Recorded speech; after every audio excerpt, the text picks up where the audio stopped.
করে দিচ্ছি। কি হলো ভাইয়া? আর কি হলো আমার ছোট বোন? তোমাদের ঝগড়া করতেছো কিসের জন্য? বুঝলাম না তো। হঠাৎ করে প্রিয়সী তাদের রুমে প্রবেশ করায় দুজনে হকচকিয়ে উঠল। বুঝতেই পারেনি প্রিয়সী সেখানে চলে আসবে, আর আগের কথাগুলো শুনে নিয়েছে কিনা সেটা দেখার জন্য অনেক ঘাবড়ে গেল। প্রিয় সেখানে আর এক মুহূর্ত দাঁড়ালো না, রুম থেকে তাড়াতাড়ি বেরিয়ে গেল। কিন্তু প্রিয়ন্তী এখন থেকে বেরিয়ে যেতে পারবে না। সে চুপচাপ মাথা নিচু করে দাঁড়িয়ে রইল। প্রিয়ন্তী কি বলবে না বলবে তার মুখের ভাষা হারিয়ে ফেলেছে। আর প্রিয়সী মুচকি হাসি দিয়ে প্রিয়ন্তীর হাত ধরে বিছানায় নিয়ে গিয়ে বসে তার হাত দিয়ে মুখটা একটু উঁচু করে তার দিকে তাকানোর জন্য বলল। কিন্তু প্রিয়ন্তী লজ্জায় চোখ খুলে প্রিয়সীর দিকে তাকাতে পারতেছে না। সেটা দেখে প্রিয়সী নিজে থেকেই বলা শুরু করে দিল। এত লজ্জা পেতে হবে না, সবকিছু ঠিকঠাক আছে। আমি তোমাদের আগের কোনো কথা শুনিনি, আমি হুট করে চলে এসেছি। অনেক বেলা হয়ে গিয়েছে তো, সকাল 10টা বাজে। তাই ভাবলাম তুমি ঘুমিয়ে আছো নাকি, কি করতেছো একটু খোঁজ খবর নিই। না হলে পরে বলবে যে আমি স্বার্থপরের মতো তোমার খোঁজ খবর নেই নাই। আমি তো সকাল 8টার সময় উঠিয়ে দিয়েছি, কিন্তু আপনার ভাইয়া আমাকে বাইরে যেতে দিচ্ছে না। বলতেছে আমাকে নাকি পুতুলের মতো ঘরের ভেতরে বসিয়ে রাখবে। বাসার বাইরে তো আমি যাচ্ছি না, আমি শুধু বাইরে যেতে চাচ্ছি, তাও দিচ্ছে না। কি বলতেছো এসব কথা? বাদরটা গেল কোথায়? আমি তাকে মজা দেখাচ্ছি। আমার বোনটারে সারাদিন কি রুমের ভেতরে রাখবে নাকি? এটা কি জেলখানা? আমি দেখাচ্ছি মজা। আমি দুঃখিত আপু, কারণ আমি আপনাকে কোনো সাহায্য করতে পারলাম না আজকে। আর আপনার এই অবস্থা, আর আমি এখানে। কিসব উল্টোপাল্টা কথা বলতেছো? আর তোমাদের বিয়ে হয়েছে আজকে, আর আজকে সবকিছু নিজেদের মাঝে শেয়ার করবে, গল্পে করবে। আর এদিকে তো কাজের লোক আছে, আজকে তো তার ছুটি শেষ হয়ে গেছে, আর এখন থেকে তোমাকে কাজ করতে হবে না। আচ্ছা চলুন তাহলে বাইরে গিয়ে বসি, রুমের ভেতরে ভালো লাগতেছে না। কালকে থেকে রুম থেকে একবারও বের হওয়ার সুযোগ পাইনি। চলো তাহলে বাইরে গিয়ে বসে থাকি। মাহিন একটু বাজারে গিয়েছে, কিছু কেনাকাটা করতে হবে। বিয়েটা তো হুট করে হয়ে গিয়েছে, আর কাউকে জানাতে পারিনি। বিয়ের আয়োজন তো করতে পারলাম না, অন্তত একটা পার্টি দেওয়া উচিত আমাদের। এই ব্যাপারে আমি কিচ্ছু মতামত দিতে পারতেছি না আপু। আপনার ভাইয়া যেটা করবে সেটাই, আমি তো তার উপর কোনো কথা বলার সাহস পাই না। বুঝতে পারলাম, কিন্তু এ বিষয়ে কথা বলতে না পারো, কিন্তু নিজের যেটা তোমার অধিকার একজন স্ত্রী হিসেবে একটা স্বামীর কাছে, যে অধিকারটা শেষ রাতে আদায় করে নেবে। যদি সেটা আমার ভাই পালন করতে না পারে, তো আমার কাছে বিচার দিবে, আমি দেখে নিব। আমি আশা করি আমি না যেতেই আমার কাছে সব চলে আসবে। আমার মন বলতেছে আমার স্বামী আমাকে এতটা ভালোবাসে যে আমাকে মুখ ফুটে কিছু বলতে হবে না। হয়েছে, আর তারিফ করতে হবে না। এত তারিফ করতে চাও, কিন্তু আমি তার বোন, আমার কোনো তারিফ করতেছেন না, এটা কিন্তু মোটেও ঠিক হচ্ছে না। আমিও কিন্তু তোমাকে কম ভালোবাসি না। দুইটা মানুষকে এরকম করে তো ভালোবাসা যায় না, কারণ দুজনের সাথে সম্পর্ক দুইটা। আর আপনার সাথে যেটা সম্পর্ক সেটা সর্বোচ্চ সম্পর্ক। আপনি আমার জন্য যা করেছেন, আমি যদি সারা জীবন আপনার কৃতজ্ঞতা প্রকাশ করি তারপরেও পাগলি মেয়ে, কি বলো? এসব কথা বাদ দাও, এসব কথা বাদ দাও। এখন এখন চলো বাইরে গিয়ে বসি, আর দেখি কয়েকজন মেহমান আসবে। একটু পর আমার শ্বশুর শাশুড়ির সাথে তোমার পরিচয় করিয়ে দিব। চলো। প্রিয়সী প্রিয়ন্তীকে সাথে করে নিয়ে বাইরে চলে আসলো। বাইরে এসে দেখে যে প্রিয়সী শ্বশুর শাশুড়ির সাথে কথা বলতেছে বসে। আর এটা নিত্য নতুন কাজ না। যখনই তারা বাসায় আসে, প্রিয় তাদের সাথে খুব ভালো ব্যবহার করে, তাদের খুব খাতির যত্ন করে, কারণ তারা যে তার একমাত্র বোনের শ্বশুর শাশুড়ি। আর আমার প্রিয় সিরাজের তো বাবা মায়ের, তার প্রিয় তাদেরকে বাবা মার মতো সম্মান করে। আর প্রিয়সী শ্বশুর শাশুড়ির প্রিয়, আর প্রিয়জনকে নিজের সন্তানের মতো দেখে, কখনো তাদেরকে পরের সন্তান ভাবে না, নিজের সন্তানের মতো সব থেকে ভালোবাসে, বরঞ্চ নিজের সন্তানের থেকে বেশি ভালোবাসে তাদেরকে। তারপর সেখানে প্রিয় শিল্পীকে নিয়ে আসলো, আর তার শ্বশুর শাশুড়ির সাথে সুন্দর করে পরিচয় করিয়ে দিল। প্রিয় সেখান থেকে তাকিয়ে রইল প্রিয়ন্তীর দিকে, আর প্রিয়সী তখন প্রিয়কে একটা গুঁতা মারল। প্রিয় বুঝতে পারলো তার বোন বুঝতে পেরে গিয়েছে, তাই সে নিজেকে সামলে নিল আর সেখান থেকে উঠে একটু হাঁটাহাঁটি করতে লাগলো। আর এদিকে বাকি চারজন বেশ জমিয়ে আড্ডা দিতে লাগলো। অনেক মনের কথা খুলে বলল সবাই। সেই লেভেলের একটা আড্ডা জমিয়ে দিল সেখানে। আর এদিকে মাহিনরা বাজার খরচ করতে করতে তার জীবন শেষ। একমাত্র শালের বিয়ে, আমার একমাত্র বউ নাই হিসেবে মাহিনের সব দায়িত্ব পড়েছে, তাই তাকে সব কিছু সামলাতে হবে। যদি আরও বড় আয়োজন করতে হয় নাই, তাহলে ও শেষ হয়ে যেত। এখন মাহিন মনে মনে বলছে আয়োজনটা না করে তার জন্য ভালোই করেছে।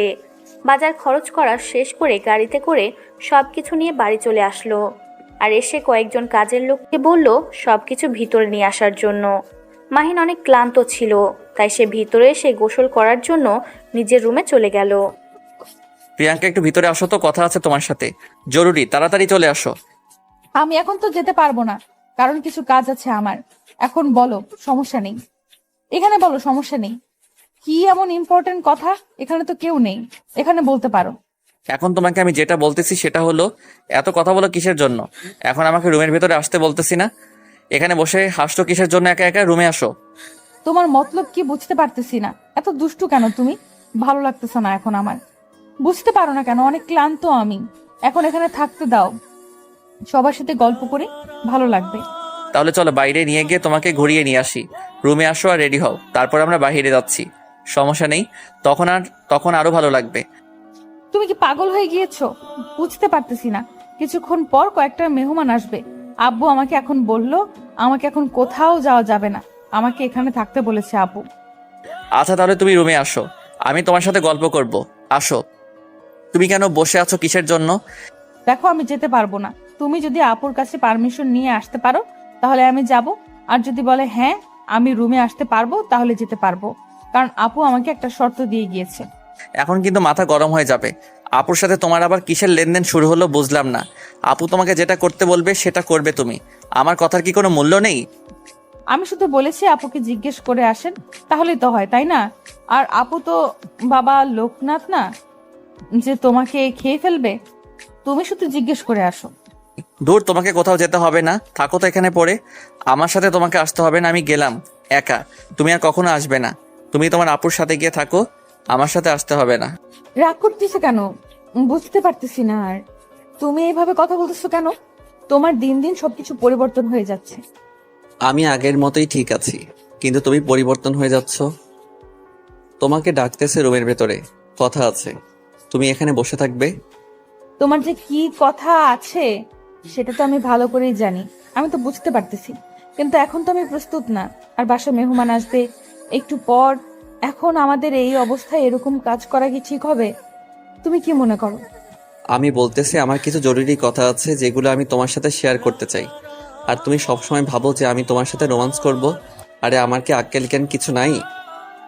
তাহলে এখানে বলো, রুমের ভিতর কেন যেতে হবে? এখানে তো কেউ নেই, এখানে তো আমরা দুজন। আপু তো মনে হয় এখন আসবে না। আপুর একটু শরীর খারাপ করতেছে, একটু ঘুমানোর জন্য গেল। আর আমি সব সময়ের মতো থাকতে বড় হয়ে যাচ্ছি, তাই একটু বাইরে বসে আছি। তুমি সবসময় একটু বেশি কথা বলো। তোমাকে এখন যেটা বলতেছি সেটা শুনবে, নাকি আমি এখান থেকে চলে যাব, কোনটা? তুমি এখন কি আমার সাথে রুমের ভিতরে যাবে নাকি না? আচ্ছা চলো, আমি রুমের ভেতরে যাচ্ছি। দেখি তোমার কি এমন ইম্পর্টেন্ট কথা যেটা রুম ছাড়া বলা যাবে না।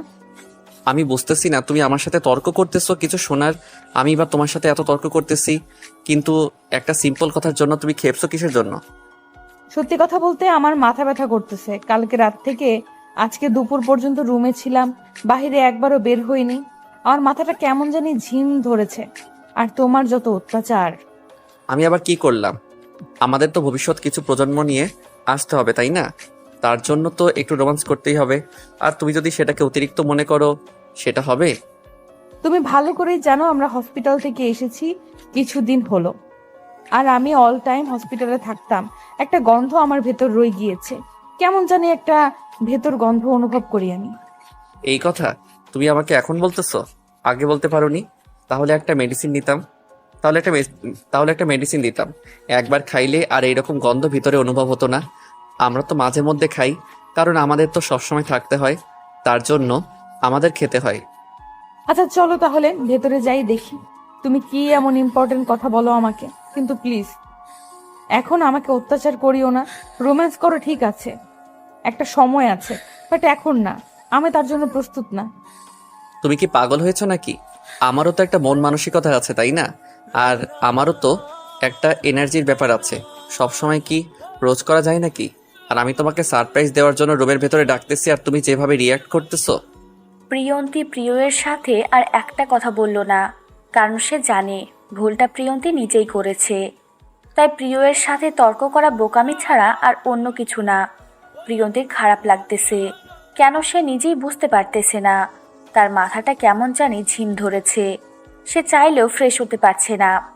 তার ভিতরে কেমন জানি একটা খুব কাজ করতেছে, অন্যরকম একটা, যেটা সে নিজেই বুঝতে পারতেছে না। প্রিয়ন্তী যখন উঠে দাঁড়িয়ে পড়ল, প্রিয় তখন মুচকি হাসি দিয়ে প্রিয়ন্তীকে কোলে তুলে নিল। আর প্রিয়ন্তী এটার জন্য মোটেও প্রস্তুত ছিল না। প্রিয়ন্তী বারবার প্রিয়কে বলতে লাগলো যে তাকে যেন নামিয়ে দেয়, কিন্তু প্রিয় তার কথা না শুনে প্রিয়ন্তীকে কোলে করে নিয়ে রুমের ভেতর নিয়ে আসলো। তারপর রুমের ভিতরে নিয়ে গিয়ে রুমের ভেতর থেকে দরজা লাগিয়ে দিল। আর এদিকে প্রিয়ন্তী তো ভয়ে কাচুমাচু হয়ে বিছানার মাঝখানে বসে আছে। প্রিয় হাতে একটা কালো কাপড় নিয়ে সেটা দিয়ে প্রিয়ন্তীর চোখ দুটো বেঁধে দিল। প্রিয়ন্তী ভয়ে কিছু বলতে পারতেছে না, তার গলা শুকিয়ে গিয়েছে, শুধু বারবার বলতে চেয়েছে এসব কেন করতেছে। আমার সাথে খারাপ কিছু করিও না, এখন আমি প্রস্তুত না, আবল তাবল কথা বলতেছে। প্রিয় মুচকে হাসি দিয়ে প্রিয়ন্তীর চোখ কালো পট্টি দিয়ে বেঁধে দিল। তারপর প্রিয় বিছানা থেকে নেমে গিয়ে প্রিয়ন্তীর জন্য যে গিফটটা নিয়ে এসেছিল সেটা তার সামনে রেখে দিল। প্রিয় এসে প্রিয়ন্তীকে পিছন থেকে জড়িয়ে ধরল, তারপর নিজের ঠোঁট দুটো প্রিয়ন্তীর কোলে বসিয়ে দিল। প্রিয়ন্তীর মনের ভেতর শিহরণ বয়ে গেল, কিন্তু সে কোনো কথা বলল না। আর প্রিয় ধীরে ধীরে প্রিয়ন্তীর চোখের কালো পট্টিটা খুলে দিতে লাগলো।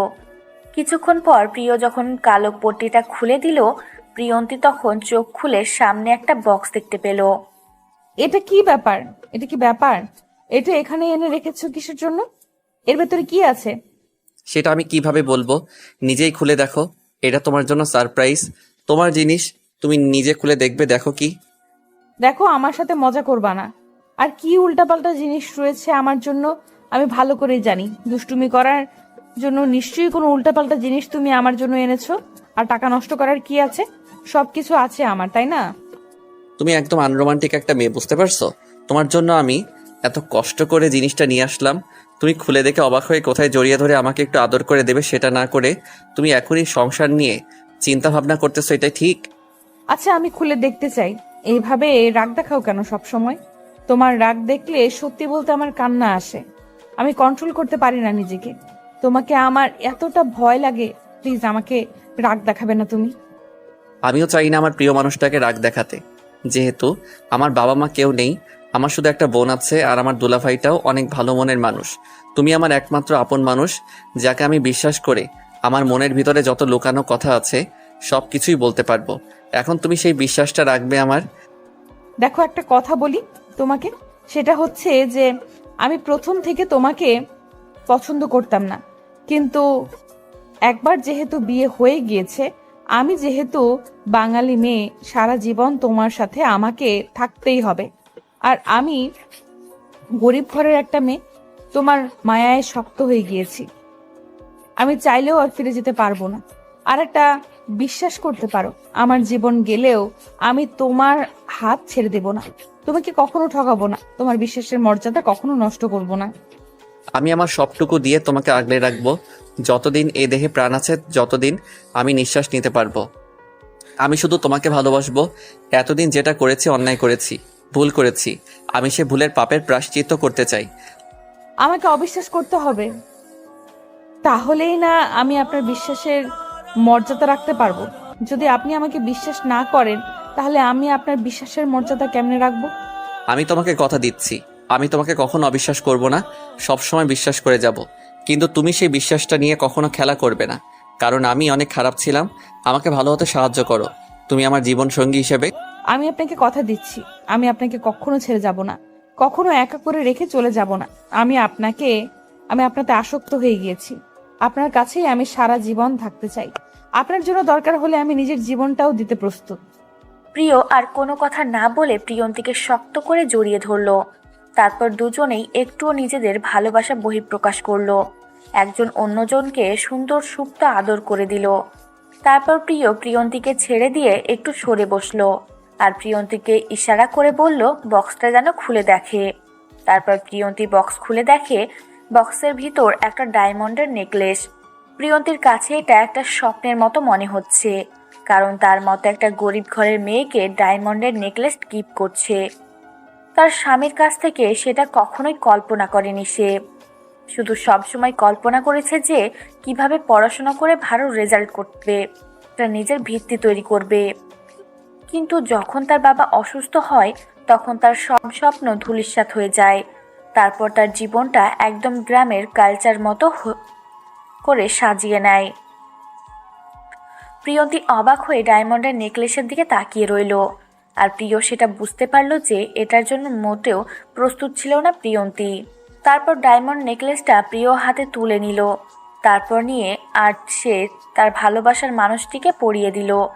আর তখন প্রিয়ন্তীর মনের ভিতর থেকে একটা আনন্দ, কি একটা খুশির, কি একটা উল্লাস কাজ করতেছে সেটা একটা মেয়ে বুঝতে পারবে। এটা কোনো ছেলে বা অন্য কেউ বুঝতে পারবে না। একটা মেয়ে যখন তার ভালোবাসার মানুষের কাছ থেকে কোনো গিফট, আর সেই গিফটটা যখন ভালোবাসার মানুষ নিজেই পরিয়ে দেয়, তখন তার মনের ভিতরে একটা কি ফিলিংস কাজ করে সেটা একটা মেয়েই শুধু বুঝতে পারবে। তারপর প্রিয়ন্তী খুশির কারণে কান্না করে দিল। তার চোখ বেয়ে নোনা জল গড়িয়ে পড়ল। সেটা সুন্দর করে মুছে দিল প্রিয়। তারপর আবার তাকে বুকে টেনে নিল, কপালে একটা ভালোবাসার পরশ এঁকে দিল সুন্দর করে। তারপর প্রিয়ন্তীকে একটু বিছানা থেকে নামিয়ে নিয়ে আয়নার সামনে নিয়ে গেল। তারপর দুজনেই আয়নার দিকে তাকিয়ে আছে অবাক দৃষ্টিতে। সত্যি আজকে অনেক সুন্দর লাগতেছে। প্রিয়ন্তী নিজের রূপ দেখে নিজেই মুগ্ধ। প্রিয় পিছন থেকে জড়িয়ে ধরে রেখেছে প্রিয়ন্তীকে। প্রিয়ন্তীর ভিতরে মনে হচ্ছে যে তোলপাড় শুরু হয়ে গেছে। তার শরীরে কোনো শক্তি নেই। সে প্রিয়র গায়ে হেলান দিয়ে দাঁড়িয়ে আছে। কি হলো, তুমি ঠিক আছো তো? তোমাকে এরকম দেখাচ্ছে কিসের জন্য? অসুস্থ মনে হচ্ছে তোমার। এরকম কিছু হলে চলো, তোমাকে ট্রিটমেন্ট করাচ্ছি আমি। এরকম করে সারা জীবন আমাকে ভালোবাসবে তো, নাকি মাঝ রাস্তায় আমাকে ছেড়ে চলে যাবে? এরকম একটা সুন্দর মুহূর্ত তুমি আমাকে উপহার দিচ্ছ, আর এরকম করে অনেক সুন্দর মুহূর্ত তুমি আমার জীবনে নিয়ে এসেছো, কিন্তু আমাকে প্লিজ মাঝ রাস্তায় ছেড়ে দিও না। আমি তোমাকে শুধু একটা কথাই বলবো, যতদিন এই দেহে প্রাণ আছে আমি শুধু তোমার। আমি এতদিন তো অনেক মেয়ে দেখেছি যারা আমার কাছে এসেছিল শুধু টাকার জন্য। একটা মাত্র মেয়ে আমি পেয়েছি, তুমি আমার কাছে টাকার জন্য এসেছিলে, কিন্তু সেটা নিজের স্বার্থের জন্য না, নিজের বাবাকে বাঁচানোর জন্য। তুমি যেহেতু নিজের ইজ্জত বিক্রি করে বাবাকে বলতে পারো, তাহলে তোমার জীবনের অংশকে তুমি কি করবে? যদি কখনো তোমার পর কোনো আওয়াজ আসে, সেই আওয়াজের মোকাবেলা সবার সামনে আমি করব, কারণ আমি তোমার জীবনে একটা অংশ হয়ে গেছি, আর আমি তোমাতেই পরিপূর্ণ। তোমাকে ছাড়া হয়তো আমিও পরিপূর্ণ থাকতাম না। আল্লাহ তাআলা হয়তো আমাদের দুজনকে এইভাবে পরিপূর্ণতা দিয়েছে। তাহলে এখন চলো একটু রোমান্স করে নিজেই। অনেক তো হলো, এখন তো খুশি। এই খুশিতে চলো আমাকে একটু আদর করে দাও। একদম দুষ্টুমি করবে না এখন। এরকম কোনো কিছু হবে না। এখনো বাইরে যাচ্ছি, খাওয়া দাওয়া করবো, আমার ক্ষুধা লেগেছে। আমি এখন এসব করতে যাচ্ছি না। তুমি এরকম কেন? এত আনরোমান্টিক একটা বউ আমার কপাল পোড়া। আমার জীবনে আনরোমান্টিক একটা বউ জুটেছে। আমি একটা রোমান্টিক ছেলে, কিন্তু আমার বউটা আনরোমান্টিক। আনরোমান্টিক নাকি রোমান্টিক সেটাও কিছুক্ষণ পর সময় বুঝতে পারবা। এখন কিছু বলছি না, মাথা ঘুরতেছে, ক্ষুধা লেগেছে। এখন এসব ভালো লাগবে না, প্লিজ তুমি আমাকে জোর করিও না। একটু অল্প, একটু বেশি সময় নেব না। অল্প একটু পর তোমাকে ছেড়ে দেব, প্লিজ। একটু একটু শুধু। এখন তো আমাকে ছেড়ে দিবা, এখন তো আমাকে বাইরে যেতে দিবা। অনেক তো আদর করলাম, এখন তো বুঝতে পারলা যে আমি আনরোমান্টিক না। তাও আমি তোমাকে আনরোমান্টিকের খেতাবটাই দেব, কারণ তুমি যত বাহানা করতে পারো আমি জানতাম না। বিশ্বাস করো, তুমি জানো না। অনেক হয়েছে, এখন চলেন বাইরে গিয়ে কিছু খাওয়া দাওয়া করতে হবে। আমার ক্ষুধা লাগছে, এমনিতেই মাথা ঝিমঝিম ছিল। এখন অবশ্য সব ঠিকঠাক হয়ে গিয়েছে, অনেক ভালো লাগতেছে। এখন একটু খাওয়া দাওয়া করলে আরো ভালো লাগবে। আমাকে মনে হচ্ছে একটু হসপিটালে যেতে হবে, একটু আর্জেন্ট কাজ আছে। এখনো যদি না যাই তাহলে সমস্যা হবে। এটা কোনো কথা হলো? আমাদের বিয়ে হওয়ার 2 দিন হলো না, এর মধ্যেই তুমি হসপিটালে যাবে? আমার কি ভালো লাগবে? আমার তো মনটা ভালো লাগবে না। নাকি তোমার আর্জেন্ট কাজ আছে? আমি সঠিক বলতে পারতেছি না, তবে আমাকে এখন যাইতে হবে, না হলে অনেক বড় গন্ডগোল তৈরি হবে। তাই এখন যাচ্ছি, রাগ করিও না। আমি 1 ঘন্টার মধ্যে ফেরত আসবো। এমন কোন আর্জেন্ট কাজ আছে যেখানে আজকে না গেলে হয় না? আর কথা হচ্ছে, দুলাভাই তো আছে, দুলাভাইকে ফোন দিলেই তো দুলাভাই সবকিছু ম্যানেজ করে নিতে পারবে। দুলাভাই আমাকে ফোন করে ডাকলো। দুলাভাই নাকি সবকিছু হ্যান্ডেল করতে পারতেছে না, সবকিছু হাতের বাইরে। এখন আমাকে সেখানে যাইতে হবে। তাহলে তো আর কিছু বলার নেই, এখন তাড়াতাড়ি যাও। এখন দোকানে বসে না থেকে তাড়াতাড়ি আসার চেষ্টা করবে। আমি তোমার অপেক্ষায় রইলাম। কথাটা বলে প্রিয় সেখানে আর এক মুহূর্ত অপেক্ষা করলো না। তাড়াতাড়ি বিছানা ছেড়ে উঠে বাথরুমে চলে গেল। আর বাথরুম থেকে ফ্রেশ হয়ে এসে দেখলো যে প্রিয়ন্তী বিছানায় এখনো শুয়ে আছে। তাই প্রিয়ন্তীকে আর ডিস্টার্ব না করে প্রিয়ন্তীর কাছে চলে আসলো। এসে তার কপালে একটা ভালোবাসার চুম্বন এঁকে দিল। তারপর বাসা থেকে বেরিয়ে পড়লো। আর তার দুলাভাইকে ফোন করে বলল আর একটু যেন সামলিয়ে রাখে মিটিংটা। সে বাসা থেকে বেরিয়ে পড়েছে। তার দুলাভাই বলল সবাই অনেক ঝামেলা করতেছে, তাদের নাকি অনেক কথা আছে, সেই কথাগুলো নাকি তাদের মতামতের বিরুদ্ধে চলে যাচ্ছে। এখন এসব নিয়ে একটু ঝামেলা হবে হয়তো। তাই প্রিয় আর বেশি দেরি করলো না রাস্তায়। আজকে ভাগ্য ভালো ছিল, রাস্তায় কোনো জ্যাম ছিল না। তাই হসপিটাল পৌঁছাতে কোনো রকম আজকে দেরি হলো না। তাড়াতাড়ি হসপিটালে গিয়ে দেখেছে ম্যানেজার তার জন্য অপেক্ষা করতেছে। দুলাভাই, আপনি এখানে দাঁড়িয়ে আছেন কার জন্য? ভেতরে মিটিং হচ্ছে আর আপনি এখানে, ব্যাপার কি? কোনো বড় সমস্যা না তো? তুমি কি তোমার অজান্তে কোনো সিগনেচার দিয়েছো বা তোমাকে কেউ কোনো কাগজ দিয়েছে যেখানে তুমি স্বাক্ষর করেছো? আমার তো মনে পড়তেছে না, কিন্তু কি এমন হয়েছে? যদি দিয়ে থাকি তাহলে সমস্যা কোথায়? হসপিটালে এটা নিয়ে আবার কিসের মাতামাতি? সবাই শয়তানি করে আমাদের হসপিটালটা তাদের নামে নিয়ে গিয়েছে। এখন আর এই হসপিটালের মালিক আমরা কেউ না। তুমি দেখে শুনে কোথাও স্বাক্ষর করবা না? কি উল্টাপাল্টা কথা বলতেছেন? আমি কি এমন করলাম যার জন্য হসপিটাল আর আমাদের হাতে নেই? এসব কি উল্টাপাল্টা কথা বলতেছেন? দাঁড়ান, আমি সবার সাথে কথা বলি। দেখো, এখন তোমাকে শুধু একটা কথা বলবো, মাথা ঠান্ডা করে কথা বলবো। সবাই অনেক বড় মাপের একটা প্ল্যানিং করেছে। আমরা হুট করে যদি কোনো কিছু করতে যাই, আমাদের বড় একটা বিপদে হবে। দুলাভাই, আমি কিন্তু কোনো কিছু বুঝতে পারতেছি না। আপনি প্লিজ আমাকে একটু বলেন যে এসব মিথ্যা, আর আমি কোথায়, কখন, কোন পেপারে স্বাক্ষর করলাম? এখন আমি কিভাবে বলবো সেটা তুমি নিজে ভালো করে জানো। আর সব থেকে বড় কথা হচ্ছে যে আমি এটা কোনোভাবে মেনে নিতে পারতেছি না। তোমার আপু শুনলে কি বলবে? তাকে কিভাবে মুখ দেখাবো আমি? সব কিছু ঠিকঠাক হয়ে যাবে। হয়তো তাদের কিছু টাকার দরকার, তাদেরকে আমি টাকা দিয়ে দেব, তারা যত টাকা চায়। কিন্তু আমাদের হসপিটালটা লাগবে, কারণ এটা আমাদের বাবার স্মৃতি। আমি কি করব, কি বলবো বুঝতে পারতেছি না। এখন চলো ভিতরে গিয়ে সবাই কি বলে সেটা শুনি। আর শোনো, কারোর সাথে রাগ দেখাবো না, কোনো অন্যায় কথা বলবো না। যা হবে পরে দেখা যাবে। এখন অন্তত নিজেকে চুপ করে রাখো। এরকম কোনো কিছু করলে আমি একটাকেও বাঁচিয়ে রাখবো না, সব কয়টাকে মেরে ফেলবো। তারা আমাকে চেনে না, আমার সম্পর্কে তাদের কোনো ধারণা নেই। যদি এরকম কোনো চিটিং করে আমার সাথে, তাহলে ওদের কাউকে আমি ছাড়বো না। বললাম তো, এসব কথা মুখ দিয়ে না বলে কাজে দেখিয়ে দিতে হবে। কিন্তু এখন কি বলা যায় বা কি করা যায়? কিছু করা যাবে না, আমরা এখন অসহায়। প্রিয় আর সেখানে তার দুলাভাইয়ের সাথে একটা কথাও বলল না। চুপচাপ ভিতরে এসে দেখে সবাই অনেক হাসি তামাশা করতেছে। সবাই নিজেদেরকে এখন মালিক ভাবা শুরু করে দিয়েছে। রিজিকের শিকারে ঠান্ডা মাথায় বসে বলল, আজকে প্রিয়কে দেখে কেউ দাঁড়িয়ে পড়ল না, সবাই বসে তাদের মতো আড্ডা দিচ্ছে। প্রিয় যে এসে বসে আছে সেদিকে কারো কোনো খেয়াল নেই।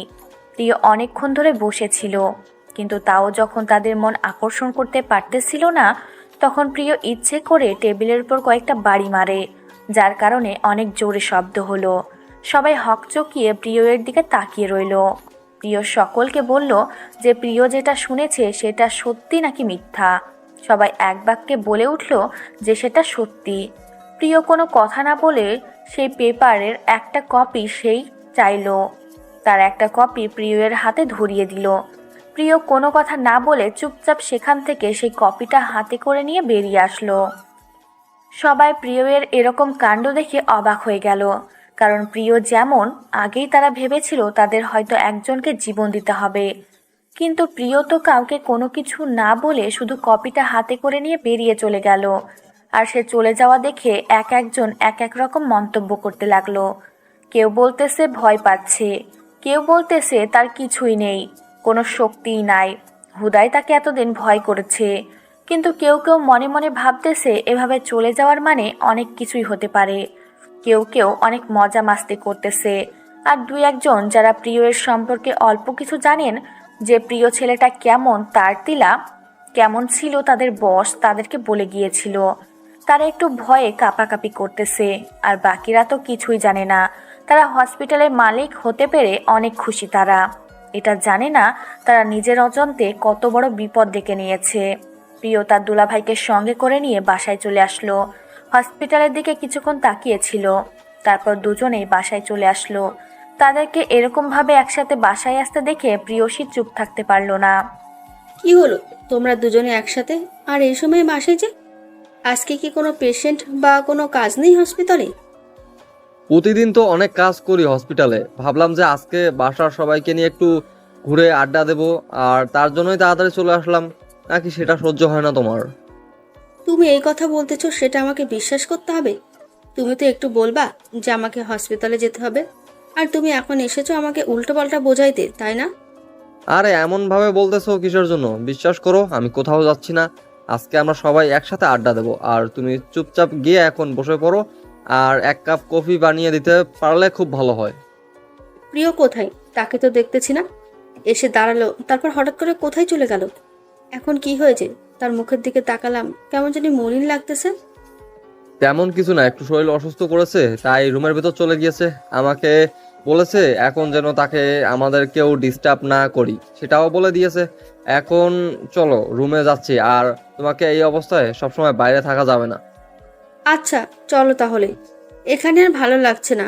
আর আজকে যেহেতু তুমি আর হসপিটালে যাবে না, আমাকে কিছুক্ষণ সময় দাও, আমার অনেক ভালো লাগবে।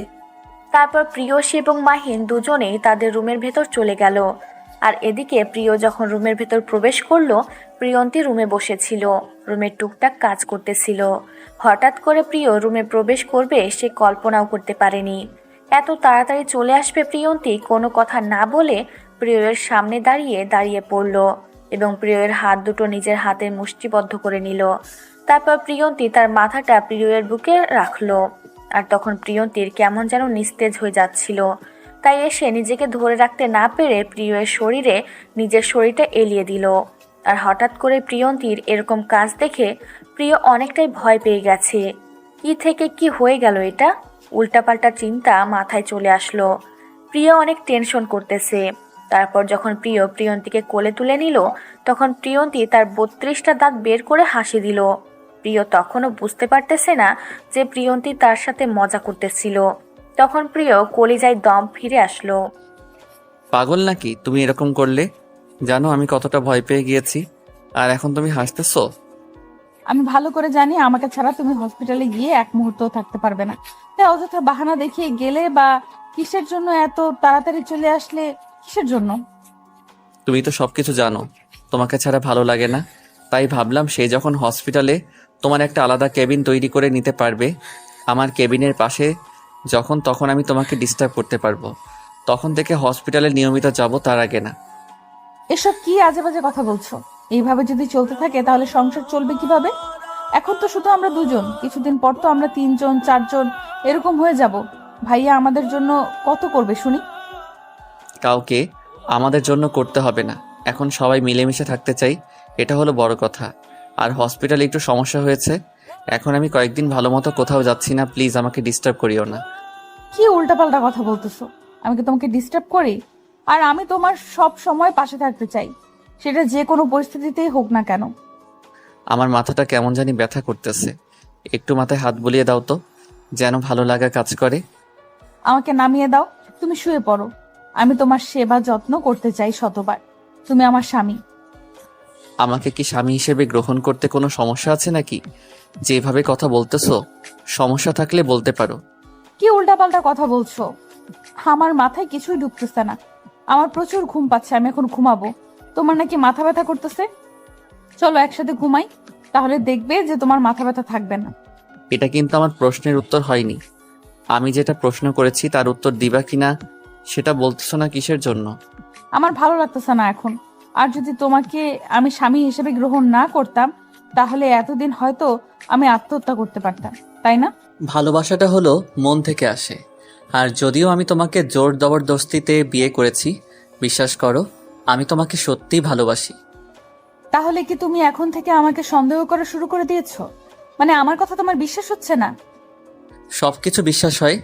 আমি শুধু একটা কথা বলবো, তোমার সাথে সারা জীবন তোমার হাতে হাত রেখে তোমাকে আমার জীবনের সঙ্গে করে নিয়ে সারা জীবন পথ চলতে চাই, সুন্দর একটা সংসার গড়ে তুলতে চাই। এখন কি করলে বিশ্বাস হবে আমি তোমার একজন বিশ্বাসযোগ্য স্ত্রী হতে পারবো? আমাকে কি এমন পরীক্ষা দিতে হবে? আমি সব পরীক্ষা দিতে প্রস্তুত, আমি আমার ভালোবাসাকে আগলে রাখার জন্য। তোমাকে কিছু করতে হবে না, আমি তোমাকে বিশ্বাস করি নিজের জীবনের থেকেও বেশি। আরও কথা হচ্ছে যে আমরা আমাদের সংসারটাকে গুছিয়ে নিতে চাইছি, এই সামান্য বিষয় নিয়ে কেউ কারোর সাথে তর্ক করতে চাই না। ধীরে ধীরে এই সামান্য তর্ক বড় ঝগড়ায় পরিণত হবে না, এর কোনো গ্যারান্টি আছে? ও আচ্ছা, তাহলে এই ব্যাপার। তাহলে তুমি ভয় পাচ্ছ যে আমি তোমার সাথে তর্ক করে তোমাকে ছেড়ে চলে যাব না তো? না তো। আরে পাগল, আমি তোমার সাথে তর্ক করি এমনিতেই। মন খারাপ থাকলে তোমার সাথে কথা বললে আমার মন ভালো হয়ে যায়। সেটা আমি বুঝতে পারলাম না। আমি চাই আমাদের সুন্দর একটা সংসার হোক, আমরা দুজনের পাশে থেকে দুজনের জীবনের সারা জীবন একসাথে কাটিয়ে দিতে চাই। হয়েছে, আমি তোমাকে কথা দিচ্ছি আর অকারণে তোমার সাথে কোনো তর্ক করব না। এখন থেকে তুমি যেটা বলবে সবকিছু আমি মেনে চলবো। একজন স্বামী হিসাবে একজন স্ত্রীকে আদর করতেই পারে, আর আমার স্ত্রী হিসেবে দায়িত্ব আছে। আমার স্বামী যেটা বলে সেটা আমাকে মেনে নিতে হবে।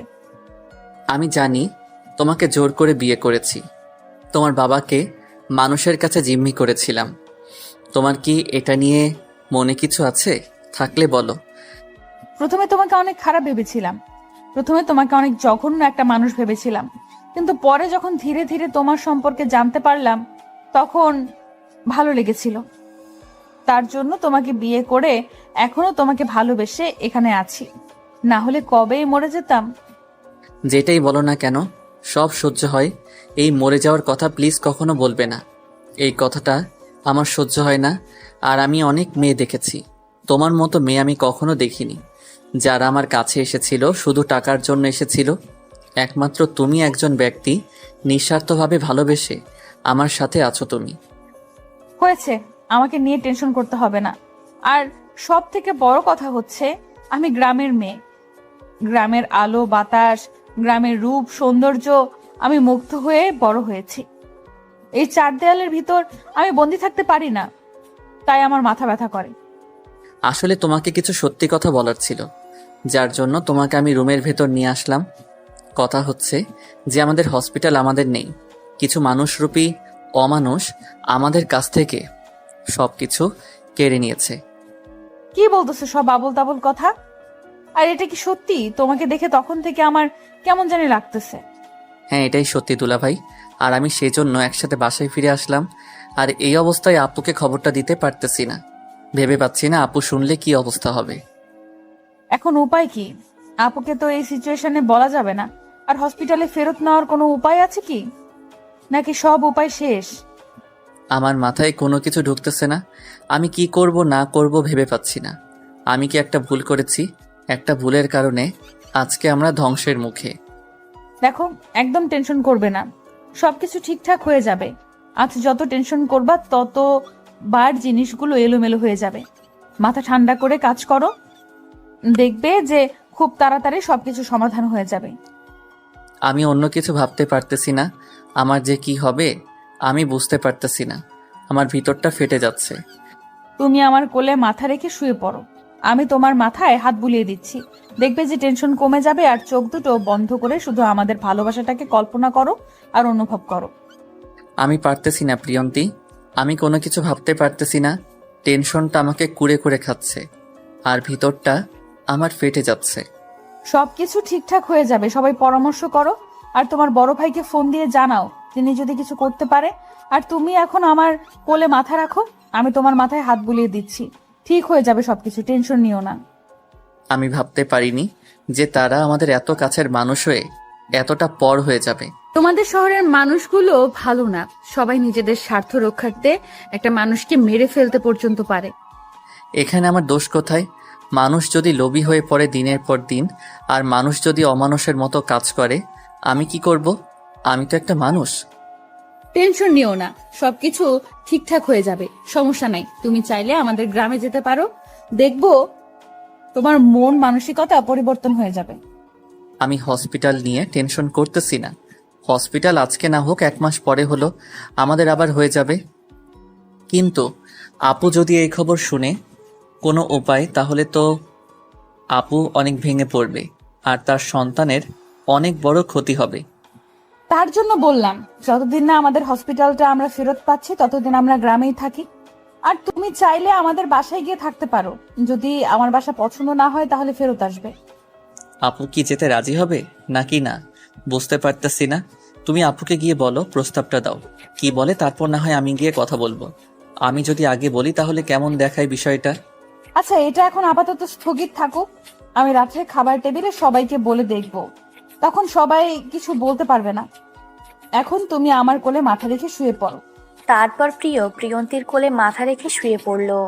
আর প্রিয়ন্তী তার কোমল হাত দিয়ে প্রিয়ের মাথায় আলতো করে বুলিয়ে দিচ্ছে, আর কপালে সুন্দর করে নরম হাতের ছোঁয়া দিয়ে দিচ্ছে। প্রিয় টেনশন থেকে মুক্ত হতে যাচ্ছে, কিন্তু পারতেছে না। এক নিমিষের মাঝে করা একটা ভুলের কারণে এত বড় একটা দুর্ঘটনা ঘটে গেল তার জীবনে।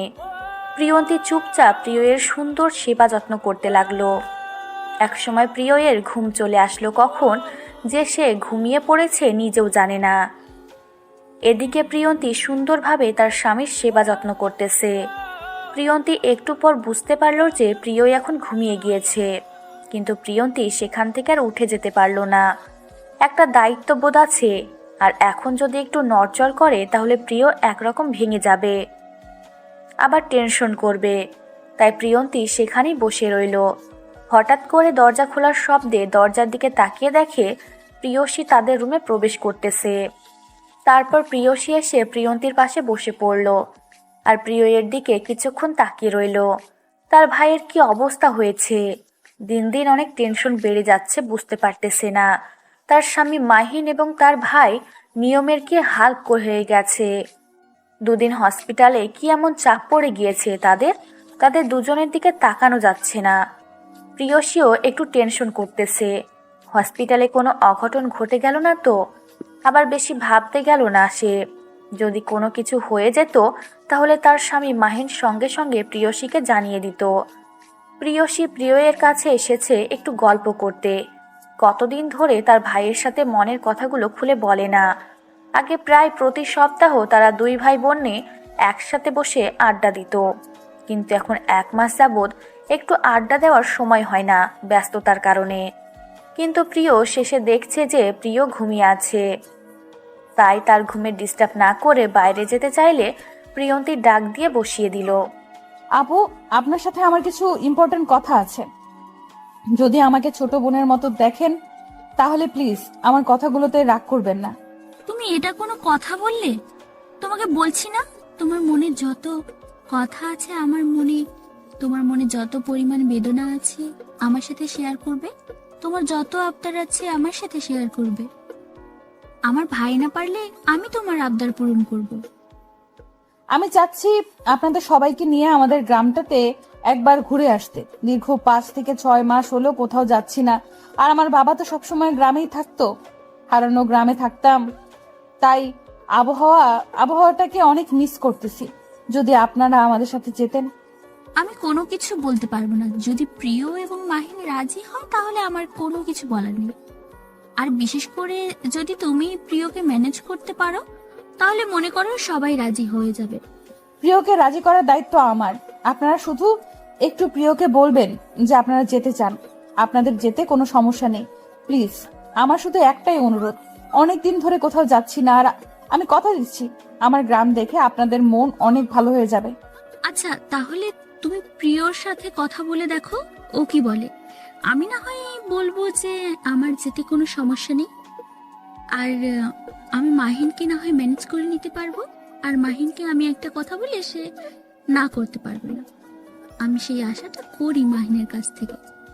আচ্ছা আপু, তাহলে আপনি মাহিন ভাইয়ের সাথে কথা বলেন, আর আমি প্রিয়র সাথে কথা বলে আপনাকে জানাবো কি উত্তর দেয়। আচ্ছা তাহলে আমি মাহিনের সাথে গিয়ে কথা বলে, আর প্রিয় এখন ঘুমাচ্ছে, ডিস্টার্ব করা ঠিক হবে না। আমরা বেশি কথা না বলি, তাহলে ঘুমটা ভেঙে যাবে। আচ্ছা আপু, আমি একটু পর রান্নাটা করতেছি। আজকে মনে হয় কাজের মেয়েটা আসবে না, তার শরীর অসুস্থ, 3 দিনের ছুটি নিয়েছে। আচ্ছা সমস্যা নেই, এখন রান্না না করলেও চলবে। আমি ফুডপান্ডা থেকে অর্ডার করেছি সবার জন্য, কারণ আমিও জানি, আর কাজের মেয়েটা আমাকে বলে দিয়েছে।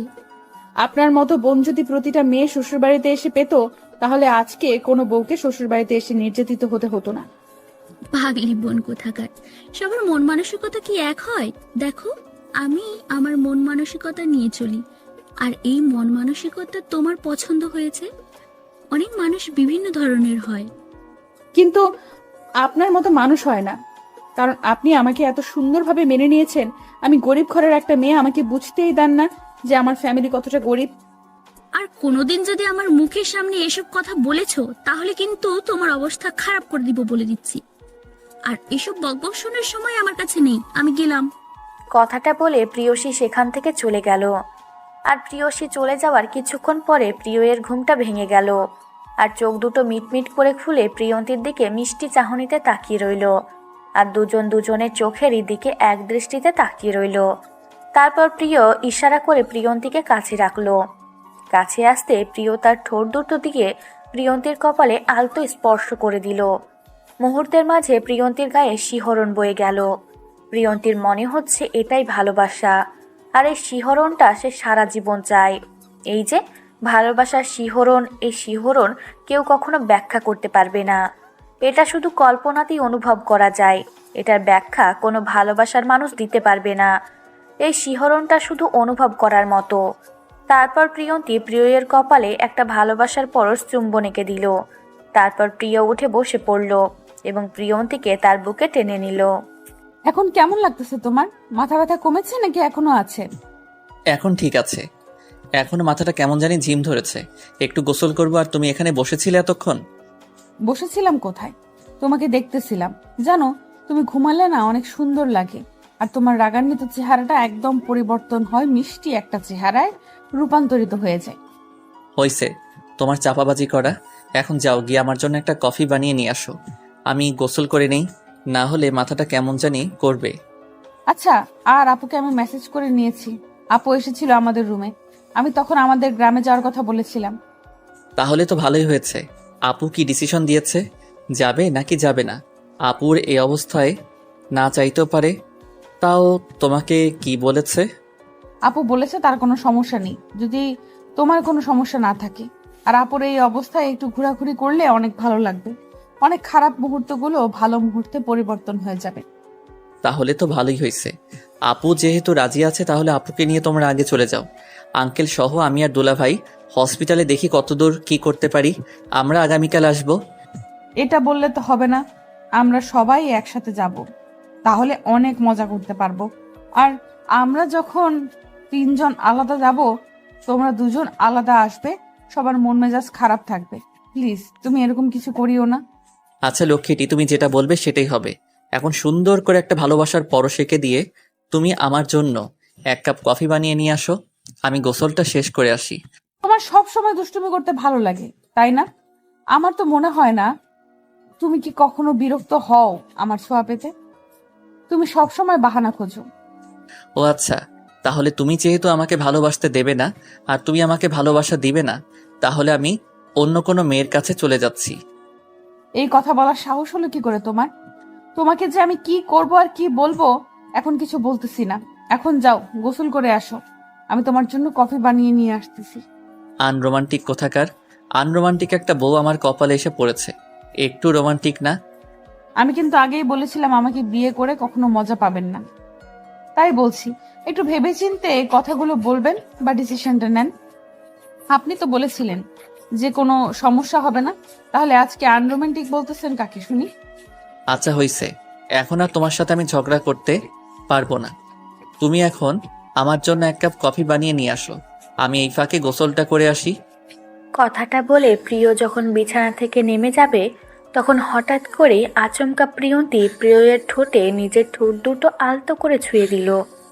প্রিয় আচমকা এরকম ঘটনার সম্মুখীন হয়ে তো অবাক হয়ে গেল, আর প্রিয়ন্তী এক দৌড় দিয়ে রুমের বাইরে চলে গেল, যাতে করে প্রিয় তাকে কোনো লজ্জায় ফেলে দিতে না পারে। প্রিয় বেচারা কি আর করবে, কিছু তো বলতে পারছে না তার বউকে, তার বউ পালিয়ে গেছে এখান থেকে। তাই একটু মুচকে হাসি দিয়ে বাথরুমে চলে গেল গোসল করার জন্য। আর এদিকে প্রিয়ন্তী এক দৌড় দিয়ে রান্নাঘরে চলে এসেছে কফি বানানোর জন্য। আর এদিকে প্রিয়সী বসে ভাবতেছে যে মাহিনকে গ্রামে যাওয়ার জন্য রাজি হবে কিনা। মাহিন বলেছিল যে একবার সে গ্রামে গিয়েছিল, তারপর থেকে তার গ্রামে যাওয়ার কোনো ইচ্ছা নাই। প্রিয়সী একা রুমের ভেতর বসে আছে, তার কেমন জানি খারাপ লাগতেছে। আজকে হঠাৎ করে সে কি একটা কারণে মন খারাপ করে বসে আছে, তার মনের ভেতর কোনো কারণ খুঁজে পাচ্ছে না। আর এদিকে মাহিন বাজারে গিয়েছে, এখনো ফেরার নাম গন্ধ নাই। কালকে একটু অল্প পরিসরে সবাইকে ইনভাইট করে খাওয়া দাওয়া করাবে। আর এদিকে তো সব কিছু প্ল্যান করতে হবে, রাতের মধ্যে সব কিছু গুছিয়ে নিতে হবে।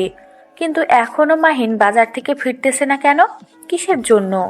হঠাৎ করে কলিং বেলের শব্দ পেল। তাড়াহুড়ো করে না গিয়ে ধীরে ধীরে গিয়ে দরজাটা খুলে দিয়ে দেখে মাহিনের বেহাল অবস্থা।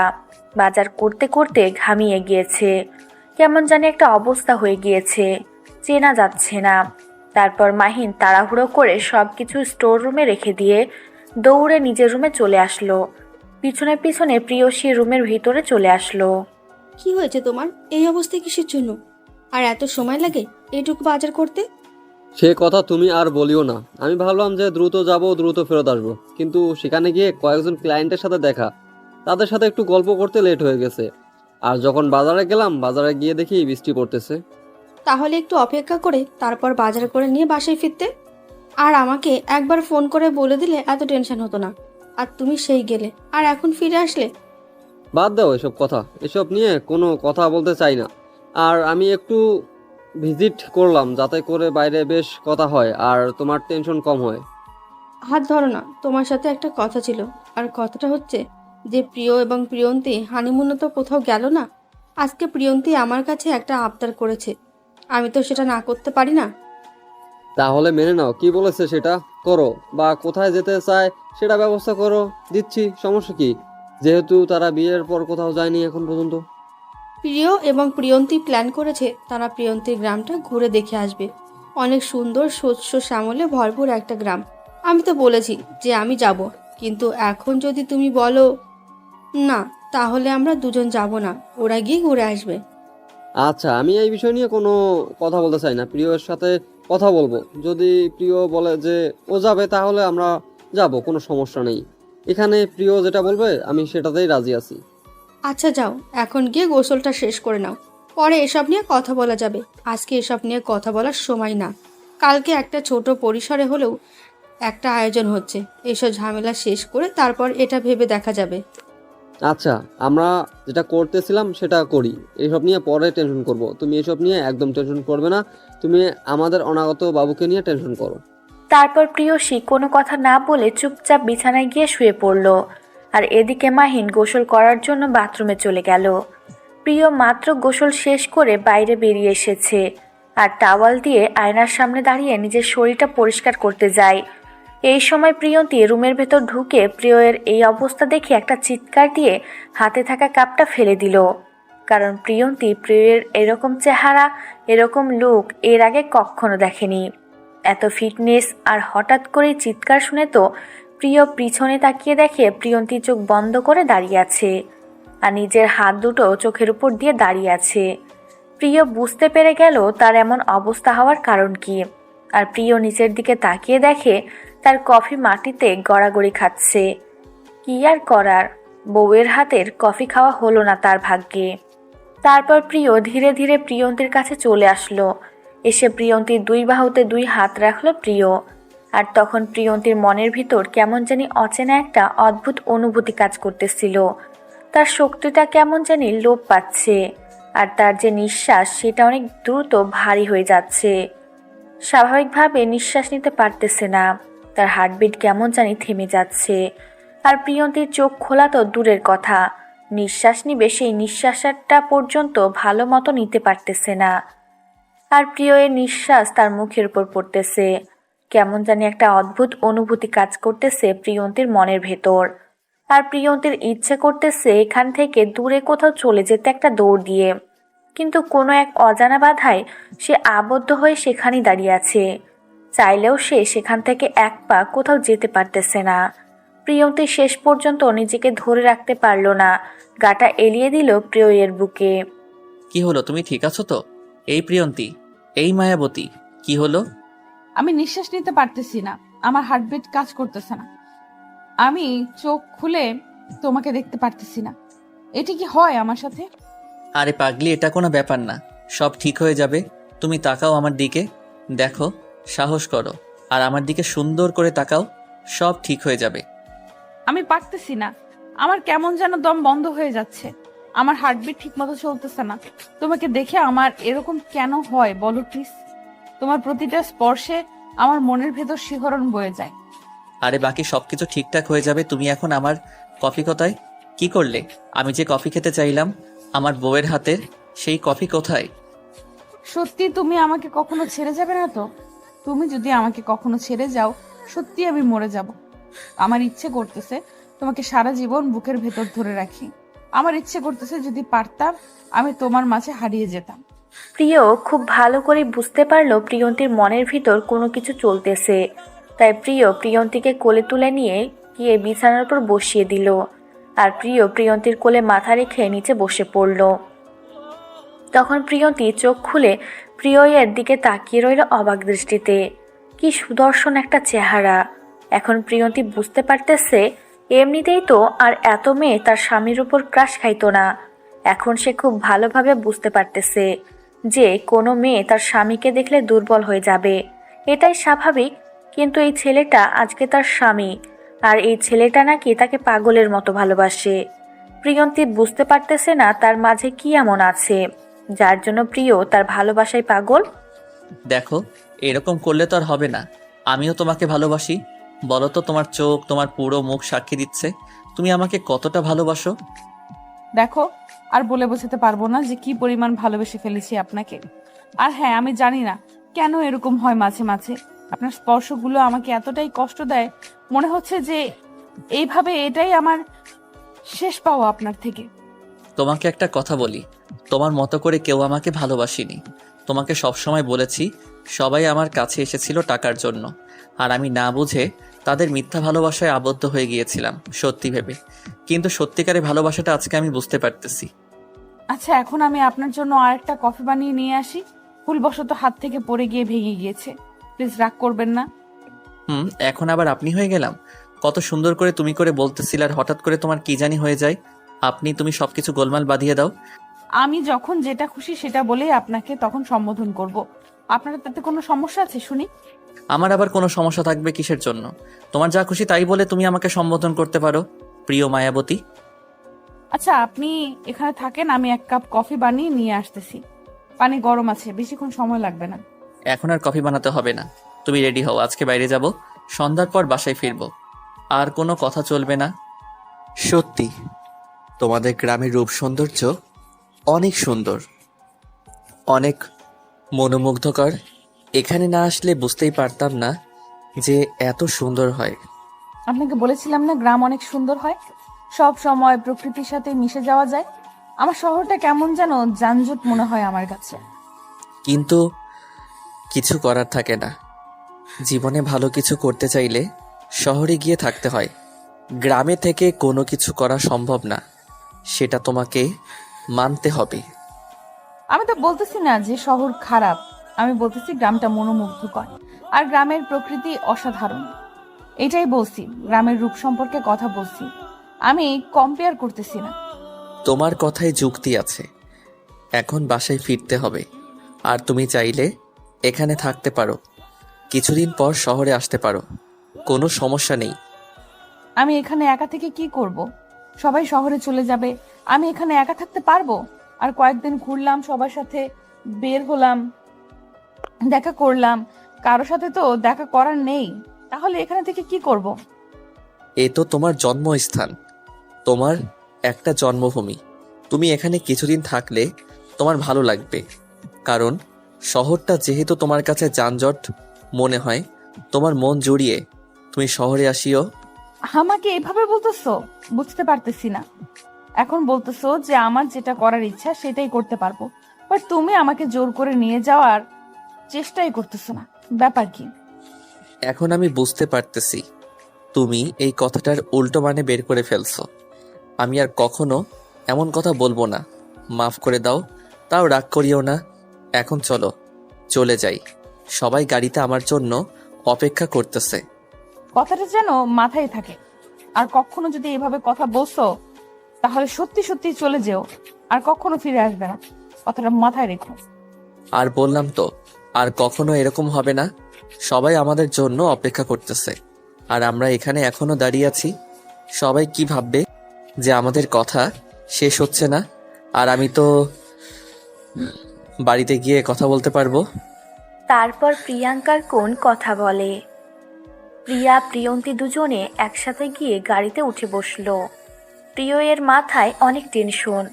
হসপিটালের এখনো কোনো কিছু করতে পারলো না। আজকে রাত্রে গিয়ে সবাই মিলে বাসায় যাবে।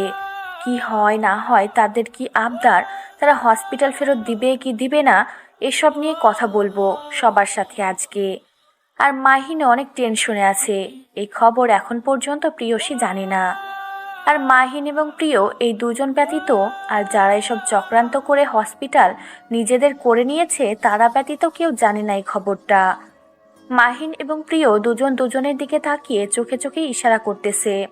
তাদের এখানে বেশিক্ষণ থাকা যাবে না, খুব দ্রুত ফেরত যেতে হবে, না হলে আর কিছুদিন গেলে হসপিটাল তারা আর কোনোদিন পাবে না। এটাই সময়। তারা শহরে পৌঁছে গেল এবং প্রিয় প্রিয়ন্তী এবং সবাই একসাথে বাসায় এসে পৌঁছে গেল। সবাই বাসায় এসে যার যার রুমে চলে গেল। তোমাকে আমি বেশ কিছুদিন ধরে লক্ষ্য করতেছি, অনেক টেনশনে থাকো মনে হয়। তোমার চোখ দেখলে বুঝতে পারি তুমি কেমন জানি চুপ হয়ে যাচ্ছ। টেনশন করতে করতে কি হয়েছে আমাকে বলো তো।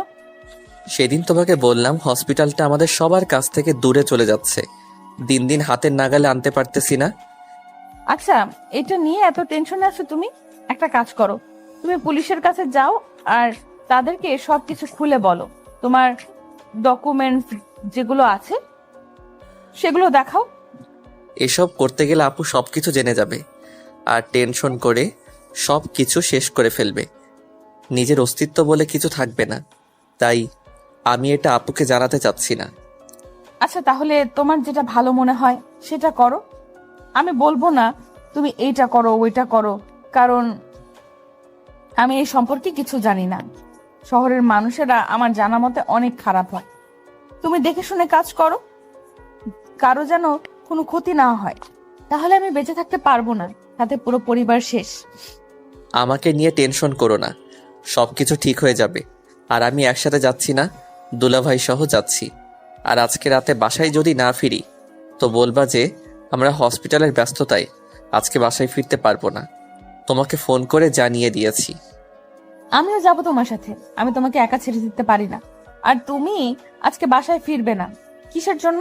এত ইম্পর্টেন্ট কাজ আছে যে রাত্রে করতে হবে, দিনে করা যাবে না? দেখো, তুমি এসব বুঝবে না। তুমি গ্রাম থেকে এসেছো, শহরের নিয়ম নীতি একটু অন্যরকম। আর যারা একটু খারাপ লোক তারা দিনে কখনো তাদের মুখোশ খুলে সবার সামনে আসেন না, তারা রাতের অন্ধকারে মুখোশ পরে থাকে। আমার না কেমন জানি লাগতেছে, তোমাকে একা যেতে দিতে ইচ্ছে করতেছে না। সাথে আবার দুলাভাই যাবে, দুইটা মানুষ, তোমরা সেখানে গিয়ে কি করবে? তারা তো অনেক মানুষ থাকবে।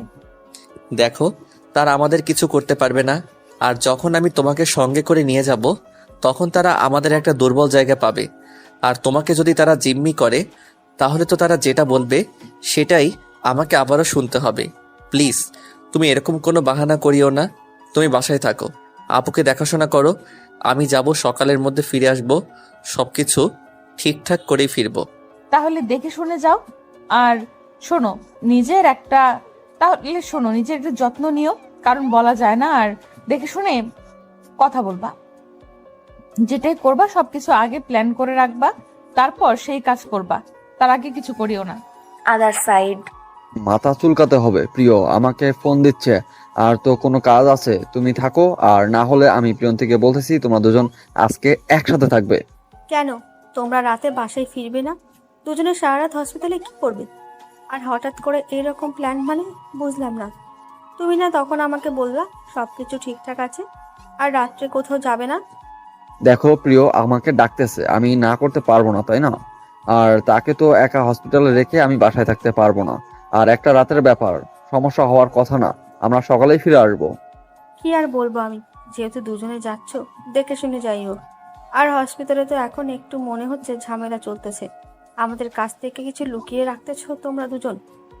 তুমি এখন কোনো টেনশন নিবে না মাথায়। আর হসপিটালে কিসের ঝামেলা চলবে? আর ঝামেলা চলতেছে তাহলে আমি তোমাকে বলতাম না? তুমি এখন এই সময় হসপিটালের কথা কেন মনে করতেছো বুঝতে পারতেছি না। তোমার এখন রেস্ট দরকার। তোমার কথা শুনে কেমন জানি আমার সন্দেহ লাগছে। সত্যি কি হসপিটালে কোনো সমস্যা হচ্ছে? যদি হয়ে থাকে আর আমার কাছ থেকে যদি তুমি সেটা লুকিয়ে রাখো, পরে যদি জানতে পারি তাহলে তোমার সাথে আমি নাই। বুঝতে পারতেছি তুমি এখন আর আমাকে আগের মতো বিশ্বাস করতে পারো না। এখন আমি তোমার কাছে একটা অবিশ্বাসের বস্তু হয়ে গিয়েছি, তাই না? আমি বলতেছি না অবিশ্বাসের বস্তু হয়ে গিয়েছো, বলতেছি তুমি আমার কাছ থেকে যদি কিছু লুকিয়ে রাখার পরেও যদি এটা নিয়ে কোনো ঝড় ঝামেলা হয় তাহলে কিন্তু। কিচ্ছু হবে না, তুমি টেনশন নিও না, সবকিছু ঠিকঠাক আছে। তুমি থাকো, আমি যাচ্ছি। আর বেশি দেরি করলে পরে সকালে ফিরতে দেরি হবে। আমার ভাই কি বেরিয়ে গিয়েছে নাকি দুজনে একসাথে চলে যাবে? নাকি প্রিয় আগে হসপিটালে গিয়েছে তুমি এখন যাবে, কোনটা?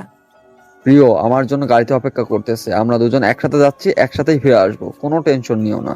খাওয়া দাওয়া করে ঘুমিয়ে যাও। আর যদি রাতের মধ্যে ফিরে আসি তাহলে কল দেবো, সমস্যা নেই। কথাটা বলে মাহিন সেখান থেকে বেরিয়ে পড়ল এবং প্রিয়সী কিছু বলল না, চুপচাপ বিছানার উপর বসে পড়ল। আজকে হঠাৎ করে গ্রাম থেকে আসলো, এখন রেস্ট করবে কোথায় সেটা না করে হসপিটালে যাচ্ছে। মাহিন তো নিচে নেমে আসলো এবং সবাইকে ফোন করলো যেন একটা মানুষও পালিয়ে যেতে না পারে হসপিটাল থেকে। প্রিয় সব কিছু রেডি করে রেখেছে। তারা দুজন একসাথে গাড়িতে করে খুব দ্রুত হসপিটালে আসলো এবং হসপিটালের যত মানুষ ছিল সবাইকে আজকে ঘুমের ওষুধ দেওয়া হয়েছে, যাতে করে কেউ বুঝতে না পারে আজকে হসপিটালে কি চলবে আর কি হতে যাচ্ছে।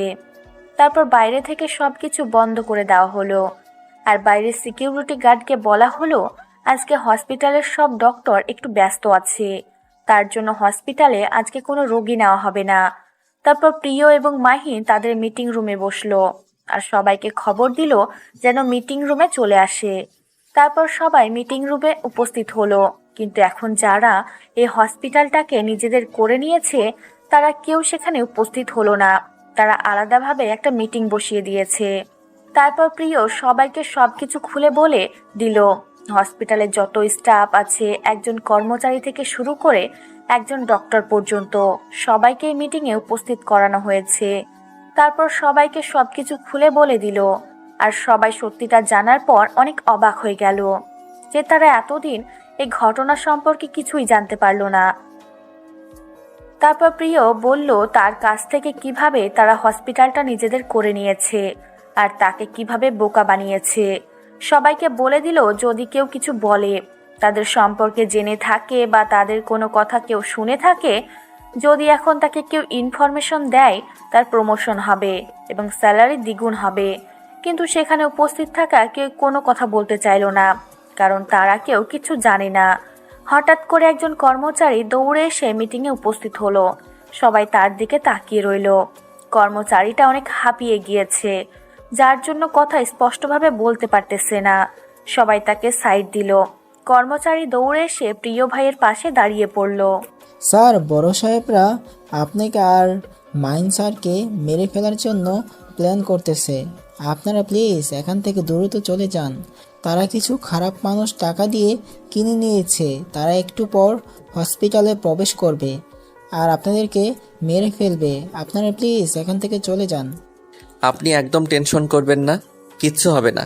আমরা সবাই মুক্ত থাকব, কারো কোনো ক্ষতি করতে পারবে না, এই কথাটা আমি আপনাদেরকে দিচ্ছি। আপনারা এই রুমেই থাকবেন, এই রুম থেকে কোথাও বের হবেন না। স্যার, আপনি আমার কথাটা একটু সিরিয়াস সহকারে নেন আর আপনারা এখান থেকে চলে যান। যদি বেঁচে থাকেন, অনেক হসপিটালে যদি বেঁচে থাকেন অনেক হসপিটাল করে তুলতে পারবেন। আমি তো এই হসপিটালে দীর্ঘ 40 বছর যাবৎ কাজ করতেছি। বড় সাহেব যখন থেকে ছিল আমিও তখন থেকে আছি। প্লিজ স্যার, আপনাদের জীবনের মূল্য অনেক বেশি। দেখেন, আপনারা সবাই আমাদের ভালোবাসার মানুষ। আপনারা সবাই আমাদের হসপিটালে চাকরি করে একটা বেতন পান, আর সেই বেতন দিয়ে আপনাদের সংসার চলে। আমি চাই না আপনাদের সেই সুযোগ থেকে বঞ্চিত করতে। যদি আজকে তাদের হাতে হসপিটালটা চলে যায়, তাহলে আপনাদের কাউকে এখানে রাখবে না।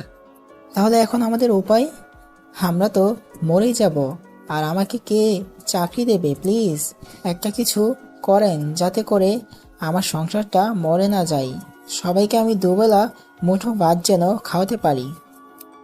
এখন আমি যেটা আপনাদেরকে বলবো আপনারা সেটাই করবেন।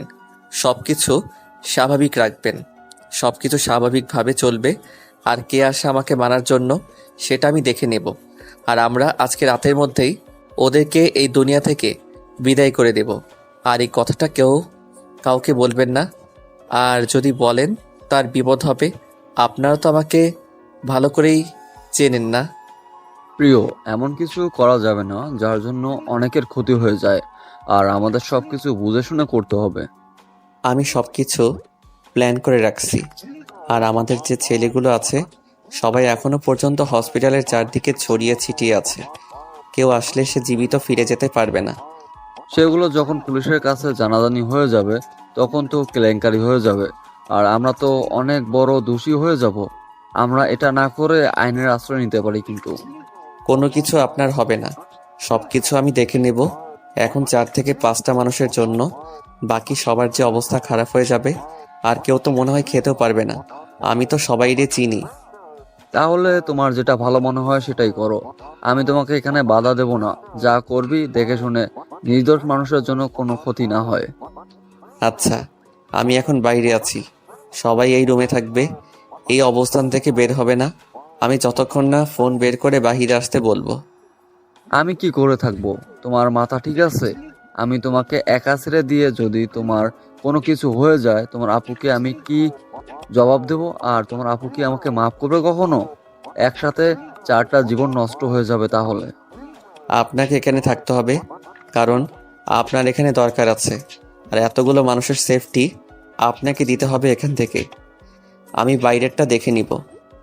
আমরা বাইরে থেকে একটা রুম বদ্ধ করে রাখবো, তাহলে এখানে ঝামেলা হওয়ার কোনো আশঙ্কা নাই। আর সবাই তো এখানে বসে থাকবে, কিন্তু এখানে গন্ডগোল করবে না। আপনি একটু বোঝার চেষ্টা করেন, আপনার এখানে দরকার আছে। আর আমি তো একা যাচ্ছি না, আমার সাথে কয়েকজন থাকবে। তো আমি সবসময় আপনাকে ফোন দিয়ে থাকবো, কি হয় না হয় আপনাকে ডিটেলসে জানাবো। মাহিন কোনোভাবে রাজি হচ্ছে না যে এখান থেকে প্রিয়কে একা বাইরে যেতে দিবে। কিন্তু কি আর করার, শেষ পর্যন্ত প্রিয়ের কথার জোর কাটাতে না পেরে সেখানে থাকতে বাধ্য হলো। আর প্রিয় বাইরে চলে আসলো। সবার সাথে কথা বলা শেষ, এইখানে নাকি একটু ঝামেলা হবে। সবাইকে জানিয়ে দিল। সবাই সেই পজিশনে দাঁড়িয়ে গেল।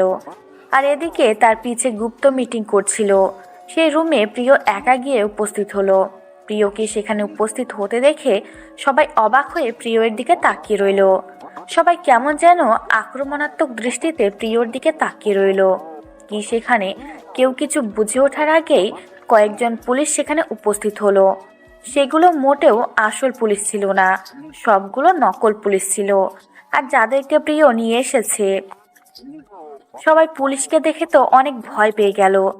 চুপচাপ সবাই সবকিছু ঠিকঠাক করে দিল। তারা যে কূটনীতি বুদ্ধি অবলম্বন করে প্রিয়ের কাছ থেকে হসপিটাল তারা তাদেরকে নিয়েছিল সবকিছু খুলে বলে দিল। তারপর সবকিছু আগের মতো ঠিকঠাক করে দিল। তারপর সেই নকল পুলিশগুলোকে 5 জন ধরে নিয়ে গেল আর 2 জনকে সেখানে রেখে দিল। পরে এসে সেই 2 জনকে নিয়ে যাওয়া হলো, কারণ ওদেরকে বাঁচিয়ে রাখলে পরে আবার এই 2 জন অনেক বড় ঝামেলা করবে। শেষ পর্যন্ত 7 জনকে তারা নিয়ে গেল এবং পাহাড়ি অঞ্চলে নিয়ে আসা হলো তাদেরকে। তারপর এক এক করে হাত পা বেঁধে সবাইকে সুন্দরভাবে এক জায়গায় উপস্থিত করা হলো। তারপর চারিদিকে পেট্রোল দিয়ে আগুন লাগিয়ে দেওয়া হলো। দেখতে দেখতে 7 জনের দেহ পুরো ছারখার হয়ে গেল নিমেষের মধ্যে। তারপর সেই লোকগুলোকে প্রিয় 1 কোটি টাকা দিল। তারা যেন তাদের গ্রামে গিয়ে 1 বছর অনায়াসে থাকতে পারে, তারপর যেন শহরে ফিরে আসে। এই 1 বছর যেন তারা শহরের দিকে ধাবিত না হয়, সেই ব্যবস্থা করে প্রিয় সবাইকে বিদায় দিল। রাতের মধ্যেই তারা গ্রামে চলে গেল, আর প্রিয় হসপিটালের সবাইকে খুশির সংবাদটা দিল। সবাই অনেক খুশি হয়ে যে যার কাজে লেগে গেল। এত তাড়াতাড়ি সবকিছু হয়ে গেল কিভাবে? আমি তো বুঝতেই পারলাম না। আর কিভাবে কি করলে তুমি? আমাকে তো কিছুই বললে না। আর আমাকে ফোন দেওয়ার কথা ছিল, ফোনও দিচ্ছ না। আমি তো টেনশনে মরে যাচ্ছিলাম। কিচ্ছু হবে না, আমি বলতেছি আমার কিছু হয়নি, আর টেনশন করার কিছু নাই। এখন ভোর 4টা বাজে, এখন বাসায় যাব। আর সকালে গেলে তো অনেক প্রশ্ন করবে, তাই এখন গিয়ে ঘুমিয়ে পড়ব। আর আমরা তাদেরকে বলবো যে আমরা রাত 2টার পর বাসায় এসেছিলাম। আমাকে তোমার আপু ফোন দিয়েছিল রাত 3টার সময় যে আমরা এখন কোথায় আছি, আর আমি তাকে বলে দিয়েছি যে আমরা এখন হসপিটালে, আর 2 ঘন্টার মধ্যে আমরা বাসায় ফিরে যাচ্ছি। তাহলে তো এখন সেখানে গিয়ে মিথ্যা কথা বলার কোনো মানে হয় না, যেহেতু আগেই আপনি সব কিছু গড়বড় করে দিয়েছেন। যাই হোক, এখন চলেন বাসায় যাই। এখন হসপিটালে কি হলো? হসপিটালে কি আমাদের হাতে চলে এসেছে, নাকি সময় নিয়েছে তারা, নাকি না করেছে? কিছু তো একটা বলো আমাকে। আগে যেমন ছিলাম এখনও তেমনই আছি, সব কিছু আমাদের হয়েছে। আর তারা এখন দেশ থেকে বিদেশে চলে গিয়েছে, আমি তাদেরকে দেশের বাইরে পাঠিয়ে দিয়েছি একদম। তাহলে তো সেটা অনেক ভালো কাজ করেছো। এখন বাসায় গিয়ে সবার সাথে কথা বলি। আর তোমার আপুকে তো এখন আর একা রাখা সম্ভব না, আমাকেও তো তার সাথে থাকতে হবে। হসপিটালে আমি কিছুদিন আসবো না। এখন তো ঝামেলা মুক্ত আছে, এটা নিয়ে কোনো টেনশন নেই। আপনাকে আর হসপিটাল লাগবে না, আপনার জায়গায় অন্য কাউকে এনে রেখে দেব। পরে না হয় আপনি যখন ফ্রি হবেন তখন তাকে সরিয়ে আপনি এসে বসবেন। তাহলে সেটাই ভালো কথা। তাহলে হসপিটালে অসুন্দরের জন্য আমি একটু দেখাশোনা করো। আর তুমি এখন যদি হসপিটালে চোখ দাও তাহলে আর কোনো শয়তান শুরু হবে না, বা কোনো শয়তানি শুরু হয়ে যাবে না আমাদের হসপিটালে। একদম ঠিক বলেছেন, এখন থেকে আমি নিয়মিত হসপিটালে খোঁজ খবর রাখবো। আর আপনাকে তো দায়িত্ব পালন করতে হবে না, আমি আপনার কিছু দায়িত্ব কমিয়ে দিব, যাতে করে আপনি ফ্রি থাকতে পারেন আর আমি ফিরে পেতে পারি। তারপর দুজনে আর কোনো কথা বলল না, চুপচাপ বাসার উদ্দেশ্যে দুইজনেই রওনা দিল। কিছুক্ষণের মধ্যেই বাসায় এসে পৌঁছে গেল। দারোয়ানকে না জানিয়ে চুপি চুপি বাসার ভিতর প্রবেশ করলেন। এখন যেহেতু দেখছে সবাই ঘুমিয়ে গিয়েছে, ডাকাডাকি করা ঠিক হবে না। দুইজনের ভিতরে এসে তো অবাক, কারণ প্রিয়সী আর প্রিয়ন্তী দুইজনেই সোফায় বসে আছে। মাহিন এবং প্রিয় দুজন দুজনের দিকে তাকিয়ে রইল কিছুক্ষণ, তারপর সামনে থাকা দুইটা মানুষের দিকে এগিয়ে গেল। তারা ঘুমানোর জন্য ঠিকমতো বসে থাকতে পারতেছে না, বারবার পড়ে যেতে নিলে আবার ঠিক হয়ে বসে যাচ্ছে। এতটা ঘুম পাচ্ছে তাদের, কিন্তু তারা এখনো না ঘুমিয়ে এখানে তাদের জন্য অপেক্ষা করতেছে। প্রিয় কোনো কথা না বলে চুপচাপ প্রিয়ন্তীকে কোলে তুলে নিল, আর মাহিন সেখানে কিছু করতে পারে না। প্রিয়সীর মাথাটা নিজের কাঁধে নিয়ে সেখানেই বসে পড়ল, আর প্রিয় প্রিয়ন্তীকে কোলে করে নিয়ে গেল। তারপর মাহিন তার প্রিয়তমা বউকে কোলে করে নিজের রুমে নিয়ে আসলো। তোমাকে সেখানে অপেক্ষা করতে বলেছিলাম আমি, তোমাকে না বলেছিলাম তুমি ঘুমিয়ে পড়ো, আমি সকালের মধ্যে ফিরে আসবো। আর তুমি সেখানে আমার জন্য বসেছিলে কিসের জন্য শুনি? কই, আমরা তো গেম খেলতেছিলাম, কারোর জন্য অপেক্ষা করতেছিলাম না। আমারও ইচ্ছে করছিল আজকে ঘুমাবো না, তাই। এবার কিন্তু বেশি বেশি হয়ে যাচ্ছে, বোঝো নাই? মেজাজ গরম হয়ে গেলে কিন্তু কি করব বুঝতে পারতেছি না। কি করবেন? মেরে ফেলবেন? মেরে ফেলেন। এইভাবে একা রেখে বাইরে চলে যাবে আর আমি একা থাকতে পারি? আমার ভয় লাগে না? আমি তো প্রতিদিন বাইরে যাই না, একদিন কাজ আছিল তাই গেছিলাম। আমি তো প্রতিদিন বাইরে থাকি না, তাই না? আর সব থেকে বড় কথা হচ্ছে একটা রাত একা থাকলে কি এমন হয়? যখন আপনি প্রতিদিন বাড়িতে থাকতেন তখন আমার এটা অভ্যাস রয়েছে। তখন যে আপনি তো বাইরে থাকেন, আমাকে একা থাকতে হবে। কিন্তু প্রতিদিন যখন আমি আপনার বুকে মাথা রেখে ঘুমাই, আর আজকে হঠাৎ করে কিভাবে আমি একা থাকতে পারি? আচ্ছা, আমার ভুল হয়েছে, আর কখনো এরকম করব না। আর কখনো তোমাকে একা কোথাও রেখে যাব না, যেখানে তোমার সাথে করে নিয়ে যাব, যেখানে যাব তোমাকে সাথে করে নিয়ে যাব। আর প্লিজ এবারের মতো এখন ঘুমিয়ে যাও। আমি বলতেছি না এখন আমার ঘুম পাচ্ছে না, আমি এখন ঘুমাবো না। আমার যেটা ইচ্ছে আমি এখন সেটাই করব। আপনার ঘুম